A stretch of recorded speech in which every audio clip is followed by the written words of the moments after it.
taking a little rest stop with Orange and Plum, just minding our own business, not bothering a soul, when all of a sudden...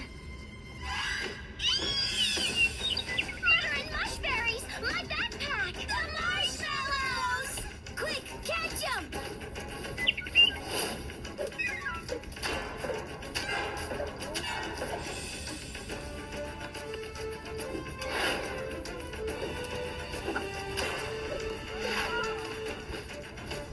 Gotcha! Orange tried to save our precious marshmallows.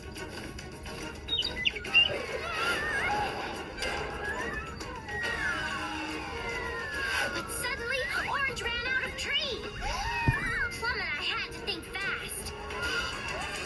She stuck a perfect 10 landing. How did you ever get the backpack back? Oh, yeah, we made a trade with the bird. Orange's almond for my backpack. You mean there's not going to be any shaved almonds for my s'more than s'mores? Come on, is that what really made you late? No, it's not. Cherry's just trying to cover up for me. The truth is, it was all my fault. It was the canteen of chocolate milk. Like she said, we was about halfway up the trace, resting our dogs for a spell. Hey now, Plum, ain't that for Strawberry's hot chocolate? We're meant to save that for around the campfire. Ah, dagnabbit, y'all are right. Must be off my rocker. Then I up and recollected I'd been hankering to show the gals a new dance routine I'd been working on.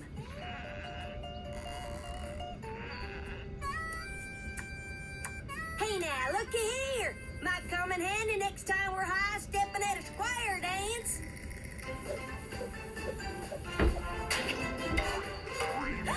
Sizzling sassafras! What? Oh, man, he'll go there. We'll hopefully get everything. Boy, howdy. We're in for it now. That's Strawberry's hot chocolate. Gotta get it back. We're with you, partner. Brisk up, gals. Here goes nothing. So back up, we clumb down into that there hole. Hold your horses now. Where'd that canteen get to? By all rights, should be right here.